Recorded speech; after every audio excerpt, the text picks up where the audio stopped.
Alors malgré une nette évolution, la pratique du football souffre encore de préjugés sexistes. La Coupe du Monde peut-elle être un moyen d'y remédier? Une victoire vaudrait-elle reconnaissance? On ouvre le débat tout de suite dans Sénat 360.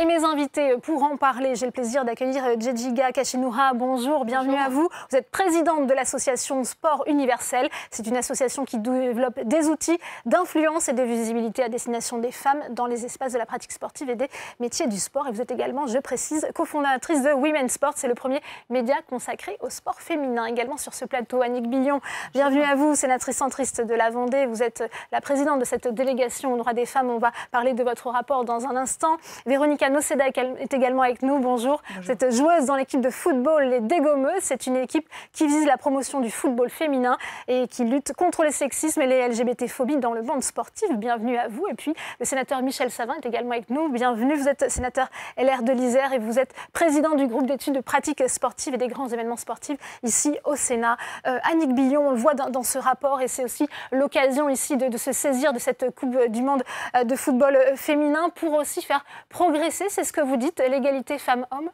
Bien, en réalité, on s'aperçoit que le football au féminin, c'est d'ailleurs dommage qu'on utilise le football au féminin, ça devrait être le football en général, c'est le reflet, le miroir de la société.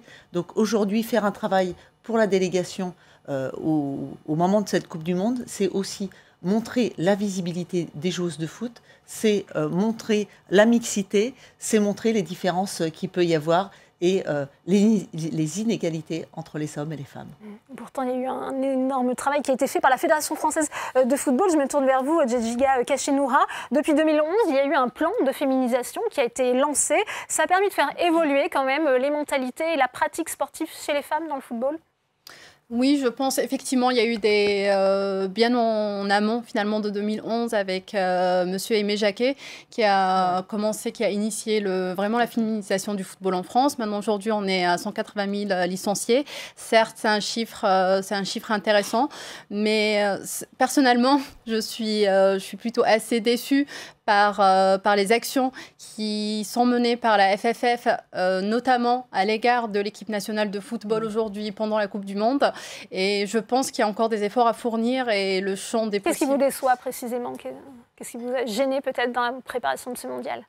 Dans la préparation, déjà par rapport tout simplement, je prône personnellement l'égalité sur les rémunérations et j'entends pas très bien l'argument économique, on peut en revenir après. Précise, les salaires, il y a des écarts, 96% de moins parfois chez les femmes que chez les hommes. Exactement, parce qu'effectivement on dit, même Gaëtane Thinet finalement adopte ce discours, elle a dit c'est purement mathématique, donc c'est normal qu'on soit payé moins parce qu'on génère moins de revenus. Après c'est mathématique, si on le prend à l'instant T, oui certes, peut-être on génère moins de revenus, mais si on replace les choses, toutes choses égales par ailleurs, ben, finalement le marketing dédié aux femmes est moins important, on les market de manière différente. J'ajouterais également que voilà, l'espace médiatique qu'il aurait dédié est moins important. Plein de choses qui font que... Alors on va y venir à la visibilité. Voilà. Sur cet aspect inégalité de traitement, à la fois sur les salaires, sur le marketing, Michel Savin, votre réaction? Ma réaction, c'est qu'on voit dans d'autres sports où là, il y a égalité de traitement. Moi, je prends l'exemple des Jeux Olympiques. Un athlète peut avoir des contrats importants en dehors, avoir des revenus importants, mais lorsqu'il gagne une médaille olympique, la prime est la même. Que ce soit un grand champion qui a des gros contrats publicitaires ou un champion ou une championne dans une activité moins médiatique, mais qui gagne une médaille, la médaille est la même, la prime est la même. Et pour revenir aussi sur l'aspect ressources, je crois que ça a été dit dans le reportage, il y a un gros travail à faire sur le fait que les fédérations doivent travailler sur la création de 2 ligues, masculines et féminines, parce qu'on voit bien que dans les négociations, dans les contrats qui sont discutés avec les médias, avec les partenaires, la part des filles est beaucoup plus faible. Et donc, s'il y a une possibilité de créer des ligues féminines dans les fédérations, elles auront la possibilité, et au vu du spectacle aussi qui est donné, aujourd'hui, tout le monde reconnaît que le spectacle sportif des femmes, aussi bien en foot que dans le rugby, le basket, l'handball et autres, toutes ces rencontres montent en qualité, montent aussi en audience. Donc, il y a une possibilité qui est ouverte aujourd'hui pour une ligue féminine de pouvoir valoriser ces sports. Donc oui, la délégation a travaillé, fait une proposition. Moi, je pense qu'il faut, dans l'avenir, qu'on puisse travailler et faire avancer ce sujet. Il y a un problème de statut, Véronica Noceda, très clairement, entre justement la pratique sportive chez les femmes dans le football et chez les hommes. Quand on est une femme, être sur un terrain de foot reste malgré tout, même si les choses changent. Djedjiga a dit il y a aujourd'hui 180 000 licenciées femmes dans ce pays. Malgré cela, être sur un terrain de foot représente une sorte de transgression des normes de genre. On le voit, on a des colibés, on a des remarques. Quand on a des hommes, des équipes qui nous suivent, qui suivent notre créneau, on se fait envahir le terrain alors qu'on est encore en train de jouer. Il y a à chaque fois des négociations. Enfin, c'est quand même compliqué, malgré tout, socialement, de pratiquer un sport qui est considéré comme un bastion de la masculinité, comme le football. Je pense que c'est la même chose pour les rugby women. D'autres sports collectifs, plutôt traditionnellement considérés comme masculins, ont la même destinée. Il y a vraiment un gros travail à faire au niveau des mentalités. On en parlait en préparant cette émission. Annick Billon, cette sortie, si on peut dire, d'Alain Finkielkraut, je vais vous la lire, philosophe, hier sur CNews. Ça ne me passionne pas, ce n'est pas comme ça que j'ai envie de voir des femmes, a-t-il dit. Arrêtez avec l'égalité, oui, mais avec un peu de différence. Et après quoi, vous allez me demander de regarder un match de boxe entre femmes et puis un match de rugby. Et ben moi, je n'en ai pas envie, a-t-il dit. Je pense qu'il nous rend service finalement avec son intervention parce que c'est une véritable caricature du sport au féminin. Et globalement, les femmes, elles font du foot, elles s'éclatent dans le foot. Et cette position complètement conservatrice, sexiste, n'a aucune place dans la Coupe du Monde 2019. Et pour moi, véritablement, c'est une chance, cette Coupe du Monde en France. C'est la première fois qu'elle a lieu en France parce que, justement, on va voir que les femmes, elles véhiculent des valeurs, elles sont passionnées par le sport. J'ai entendu récemment une membre de l'équipe de France qui disait, moi, s'il avait fallu payer pour participer à la Coupe du Monde, je l'aurais fait, j'aurais payé. Donc, elles incarnent des valeurs qui sont des véritables valeurs du sport, du collectif. Et ça va se voir forcément dans ces matchs qui vont se dérouler, je le rappelle, du 7 juin au 7 juillet. Et ça, c'est important. J'ai vraiment un message positif parce que on parlait tout à l'heure des rémunérations. On a auditionné des footballeuses professionnelles par rapport à la rémunération. Oui, il y a un écart de rémunération, mais elles ne s'en plaignent pas. Elles ont un double métier aujourd'hui, elles sont footballeuses professionnelles, en même temps, elles mènent une vie professionnelle, elles sont professeurs, elles sont infirmières. Elles ne s'en plaignent pas. Elles véhiculent des nouvelles valeurs dans le sport qui sont les valeurs universelles du sport. Et pour moi, c'est une chance de voir des sportifs d'un tel niveau porter ces valeurs pour toute la France. Donc c'est une chance et j'aurai un message optimiste par rapport à ces valeurs d'égalité. Alors même si il y a des écarts de salaire, les écarts de salaire, ils existent aussi pour les hommes. Il faut aussi le dire. C'est-à-dire que tous les hommes ne gagnent pas, tous les footballeurs professionnels ne gagnent pas des salaires de Neymar, etc. Ça vous fait réagir? Alors, j'ai envie de réagir là-dessus parce que premièrement, là, on parle des primes, donc on ne parle pas des salaires. Moi, je parlais des salaires, donc c'est pas la même chose. Et puis moi, j'étais pas très contente. J'ai entendu comme vous une footballeuse qui a dit effectivement je paierais pour être à la Coupe du Monde. Je trouve que justement ça montre bien la situation de domination symbolique dans laquelle se trouvent les joueuses.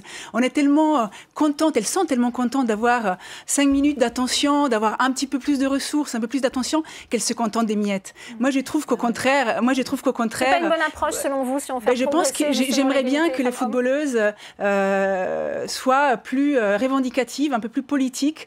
On voit dans d'autres pays des footballeuses, notamment aux États-Unis, des footballeuses qui revendiquent l'égalité justement dans les primes, voire l'égalité salariale, qui ont des positions aussi sur des questions féministes. Aujourd'hui, malheureusement, les joueuses de l'équipe de France, et je leur en veux pas du tout, voilà, ce n'est pas une critique personnelle, mais je trouve que les conditions, je pense que c'est aussi que les conditions, y compris dans les fédérations, y compris dans la FFF, les conditions ne sont pas là pour que ce type de voix soit entendu. Peut-être Michel Savin, ensuite vous en avez la parole. Vous voulez réagir? Non, moi je pense qu'on voit qu'il y a un vrai débat à avoir sur l'évolution de la professionnalisation du sport, mais en général, du sport féminin. Moi, je pense que, et sans aller dans la démesure et sans aller au salaire que peuvent avoir aujourd'hui certains sportifs qui paraissent même indécents, on peut le dire aussi, il y a aussi, moi, je pense, une évolution à avoir. Et moi, ça ne me choquerait pas que dans l'avenir, des sportives de haut niveau soient rémunérées de façon correcte parce qu'elles assurent un vrai spectacle, elles font briller les couleurs de leur club, mais aussi du pays. Et donc, moi, ça ne me choquerait pas. Donc, mais par contre, ça doit s'organiser. Et ça ne doit pas se faire, comme vous le dites, avec des morceaux de miettes. Donc, il y a un travail à faire de prise en compte de l'organisation, au travers, moi, je pense, des ligues, d'aller négocier aussi avec des droits TV, avec des partenaires. Et puis, petit à petit, on arrivera à trouver un équilibre qui permette à ces sportifs toujours de faire leur passion, mais aussi d'en vivre. Mais je pense qu'il y a un autre sujet qui est important, et c'est aussi vu dans le travail que nous avons réalisé. Il y a tout le travail aussi qui est fait en amont. Et j'en profite aussi pour dire, nous sommes en débat, on va avoir un débat dans quelques jours sur l'avenir des CTS, les comités techniques sportifs, qui sont sur le terrain, là, qui vont dans les clubs et qui vont développer le sport féminin. Si on perd cette qualité qu'on a avec des conseillers techniques nationaux qui sont au plus proche pour former les animateurs, les bénévoles, les entraîneurs, pour aller porter le développement du sport féminin, pour parler des problèmes du dopage, pour aller parler du problème des agressions sexuelles dont on a parlé. Donc tout ça fait que il faut que ce maillage puisse rester pour donner envie à des jeunes filles de venir pratiquer un sport, quel qu'il soit, et puis d'agravir les échelons. Oui. Je rebondis sur le point des valeurs, qu'elles véhiculent des valeurs, etc. Je pense qu'il ne faut pas demander aux filles d'être plus vertueuses que les garçons, que les autres athlètes de haut niveau. Moi, j'ai personnellement pas envie de leur coller cette étiquette, cette injonction à être plus valeureuse, plus... Voilà. Je pense qu'elles peuvent s'énerver sur un terrain, elles peuvent râler, elles peuvent montrer des positions peut-être très arrêtées, être revendicatives comme dans d'autres pays. Et j'ai l'impression que là, finalement, ça montre un peu ce processus de domination où elles sont vraiment dans l'autocensure, j'ai l'impression. Moi, ça m'a vraiment choqué les propos de Gaëtane Tiné. En plus, elle parle au nom de l'équipe. Et finalement, je pense qu'il faut séparer le sujet des primes, des salaires, etc. Il faut séparer ça au niveau... je trouve que c'est vraiment différent au niveau des équipes professionnelles, du football professionnel, tout ce qui est affilié à la LFP, au niveau de la Fédération française de football et au niveau de la FIFA. Il ne faut pas oublier que la FIFA, finalement, la Coupe du Monde, ça reste un spectacle sur lequel ils se rémunèrent. Les clubs de football également, c'est des entreprises financières qui sont soumises à des règles de rendement, etc. Par contre, au niveau de la Fédération française de football, on peut instaurer plus d'égalité, plus d'équité. C'est une approche vraiment différente et pas forcément économique, comme ça pourrait être dans un club. Plus d'égalité, plus d'équité. Il y a quand même aussi toujours cette question, et on en parlait, des préjugés sexistes. On va revoir, puisque ça a fait polémique, cette séquence aussi autour de la remise du Ballon d'Or à la joueuse Ada Hegerberg, et je vous ferai réagir juste après. Mesdames et messieurs, Ada Hegerberg!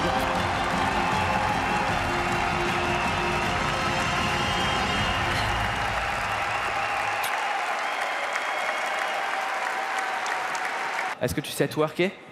Non. Ok, alors on a choisi quelque chose d'autre.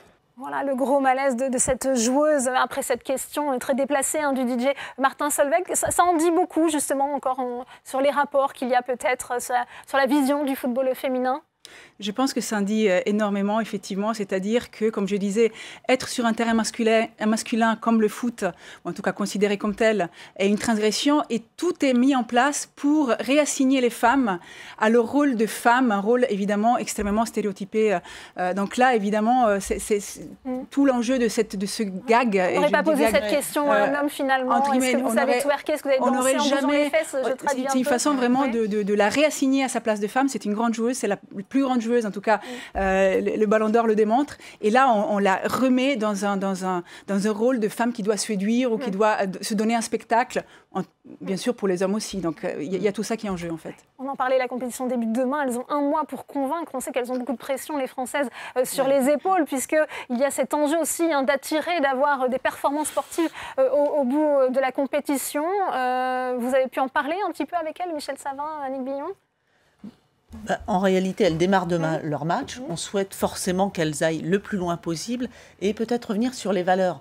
Je crois que moi, le foot a été jusqu'alors beaucoup perturbé, le mot est faible, par l'argent. Et aujourd'hui, on voit des femmes qui s'engagent pour le sport. Et ça, c'est important. Et c'est dans ce sens que je le disais tout à l'heure. Ce n'était pas par rapport à des valeurs nouvelles. Elles sont des femmes, elles ne renient pas leur statut de femme, mais elles pratiquent le foot différemment que les hommes sur un terrain parce qu'elles sont femmes et parce qu'elles ont envie de rester femmes. Et ça, c'est important. Elles le pratiquent différemment, c'est-à-dire qu'elles pratiquent le sport. Elles n'ont pas besoin de pratiquer du sport masculin parce qu'elles sont des femmes. C'est ça qui est différent. Moi, je vais faire une comparaison. Et c'est là où peut-être nous ne sommes pas d'accord. Les femmes en politique, elles sont arrivées après les hommes. Eh bien, c'est pas pour ça qu'elle doit faire de la politique comme les hommes. On l'a fait avec son tempérament, son vécu. On est des femmes, ils sont des hommes. En fait, qu'on soit une femme ou un homme ne devrait rien changer. En fait, oui, ça nous change parce qu'on est socialisé différemment. Oui. Mais c'est justement contre ça qu'on se bat. Justement, il ne devrait pas y avoir une attitude plus ou moins masculine plus ou moins masculine ou féminine sur un terrain de foot ou des qualités plus ou moins masculines attendues par des joueuses ou par des joueurs. Donc, moi, je suis vraiment en désaccord total avec cette position. Ce sont des individualités qui arrivent avec leur parcours, leur vécu, et je ne vois pas pourquoi elles devraient se conformer au foot masculin, puisque ça a été majoritairement ce qu'on a pu voir sur les médias, et donc elles vont pratiquer un football comme elles le ressentent, comme elles ont envie de le pratiquer, et ça, je trouve que c'est une bonne chose. Dans la pratique, j'espère un football d'athlètes de haut niveau, c'est juste évidemment, des athlètes de haut niveau qui doivent être performantes, et voilà. Oui, tout à fait. Michel Savin, votre avis? Parole d'un homme au milieu de toutes ces Lorsque, à titre personnel, lorsque je vais voir une rencontre sportive de femmes, au basket, au rugby, ou au foot, je vais voir un match. Oui. Et je pense que la meilleure des réponses de ces sportifs, c'est sur le terrain. Et moi, j'entends, lorsque je suis allé voir un match du rugby France-Nouvelle-Zélande à Grenoble, les gens qui étaient autour de moi ont apprécié un spectacle, ont vu des gestes techniques, ont retrouvé un plaisir de jouer, une façon de jouer que les hommes sont en train de perdre.